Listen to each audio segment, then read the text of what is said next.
NCIS LA has a regular cast of agents who solve cases and protect Los Angeles from all the bad guys. But every now and then, a new ally will come by to support them. Although these people are usually pretty minor characters, they have a special place in our hearts. With the show now heading on to its 11th season, here are 10 minor characters we'd love to see on NCIS LA again. First up, at number 10, we have Admiral Chegwin. We first encountered Admiral A.J. Chegwin in the original series JAG as the commanding officer of lawyers who were the focus of the show. He was a strict but fair leader and had unwavering faith and trust in his colleagues. It seemed like we wouldn't see him again after JAG, but he showed up in NCIS LA when no one was expecting him to. Fast forward to season 8 of NCIS LA, and it turns out that he actually worked with Hetty and Granger in Vietnam. This new version of Chegwin is very different from his former self, where before he was extremely obedient to rules and regulations. But now he's more lighthearted and willing to bend or break a couple of rules here and there. It's safe to say everyone likes this version of Chegwin way more than the prim and proper one from before. Moving on to number 9, we have Nicole Deschamps. Nicole Deschamps is a former Secret Service agent and current NCIS special agent. Her previous agency experience has earned the entire team's respect. She first met Sam when they worked together on a case while Callan recovered from an injury. Despite their initial differences, the two quickly developed a strong bond as partners, one that sometimes hints at something more. We would love to see this connection between her and Sam explored further and gain more insight into her personal life beyond work. Coming up at number 8, we have Vostonik Sabatino. Sabatino is a unique character in NCIS. He is the team's CIA contact and sometimes an ally, although no one really knows whose side the agency is actually on. From the 4th season onwards, he has been portrayed as a close friend of the team, yet still someone to be wary of.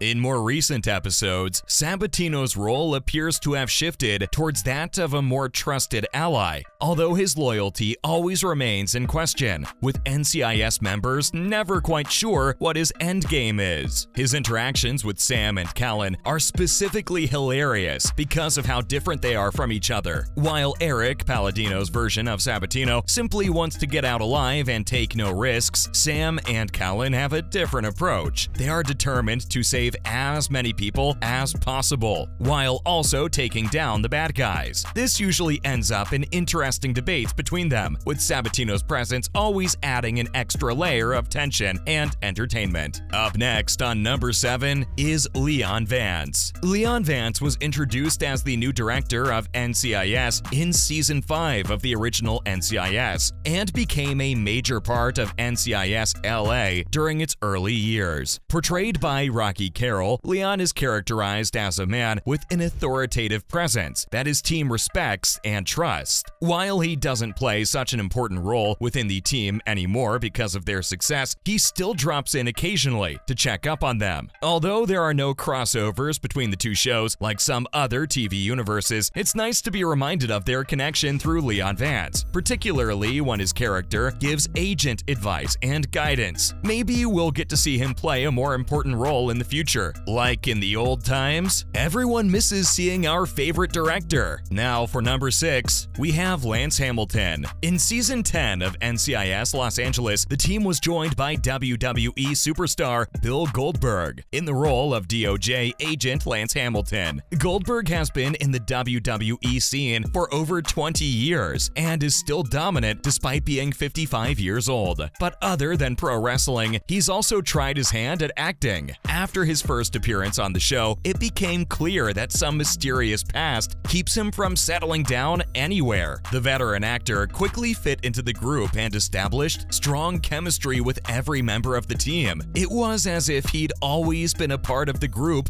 from the beginning. His interactions with Kenzie and Deeks are particularly entertaining, often lighthearted banter that adds to their relationship dynamic, but he hasn't had many chances to make any real contributions to the story so far. People are hoping he could have a bigger storyline next season, so we can get to see him more. Moving on to number 5 is Jennifer Kim. Jennifer Kim is one of the show's most famous minor characters, ever since she was first introduced as a North Korean spy who came to town with the intention of assassinating one of her cohorts. After being captured by the team, it was revealed that she was actually Granger's long-lost daughter. She then decided she wanted to give up her life of spying and made a deal with the government. Now, Jennifer resides in a heavily guarded secret safe house, but is occasionally released to help the team when her expertise is needed, providing an interesting air of to trust or not to trust among them every time she appears on screen. Although not everyone trusts Jennifer, there's no denying that she is a useful person of intel for them. They'll probably warm up to her at some point. Next up at number 4, we have Admiral Kilbride. Retired Admiral Hollis Kilbride is an old friend of Hetty's and makes a surprise appearance when the NCIS team returns from their books mission in Mexico. Despite being older, he remains sharp as a tack and knows exactly how to use his experience to lead the team. He expects them to rely on good old-fashioned tactics instead of fancy gadgets or new methods, which can sometimes annoy them a little bit. Coming up at number 3 is Roberta Deeks.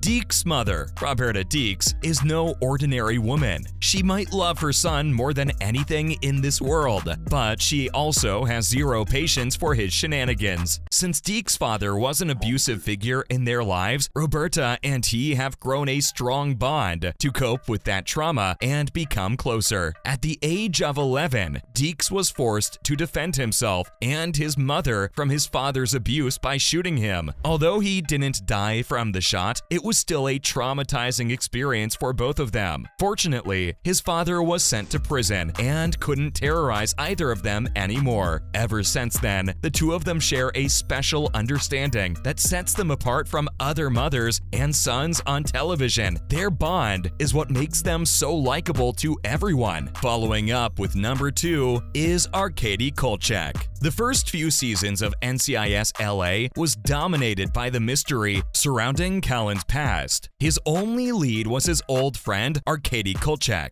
a former KGB operative. Even though he wasn't an NCIS agent, he was still one of the best agents the KGB had ever seen. And even now, as an older man, he's still not an easy guy to kill. Even Hetty finds it difficult to read him. They had worked together as part of a CIA task force and remained in contact over the years. As their relationship developed, so did Arkady's connection with the rest of the team. He gave them some pretty useful intel whenever he knew something, which would often save the team from tense situations. He's also the estranged father of Anna Kolchak. She's a former detective from the Chicago Police Department. Born in Moscow, Russia, she was raised in Illinois. Anna joined the Chicago PD as a detective and worked hard to solve cases until eventually joining forces with the Bureau of Alcohol, Tobacco, and Firearms and Explosives in Los Angeles. Her invaluable expertise has helped the NCIS team piece together some of their most difficult cases. Last but not least, at number 1, we have Sarah Mackenzie. NCIS has become one of the most successful television franchises in history, with its original show now in its 17th season and 2 successful spin-offs. But many people forget that it actually started as a spin-off of JAG. NCIS LA made sure to honor this connection by having David James Elliott and Catherine Bell reprise their roles from JAG for the season 10 finale and season 11 premiere two-parter. Recently, it was announced that Bell would be making another return as Sarah Mackenzie in an episode from season 11. As Mac, she is one of TV's strongest female characters, and her presence will surely make future episodes even better. We can only hope that she returns more frequently or even becomes a regular cast member of the show. Seeing the JAG NCIS connection come full circle in this manner would be great. That's it for today's video. Was there any other minor character from NCIS that that we might have missed? Make sure to let us know in the comments below. As always, give this video a thumbs up and don't forget to subscribe to our channel for more videos like this. See you at the next one.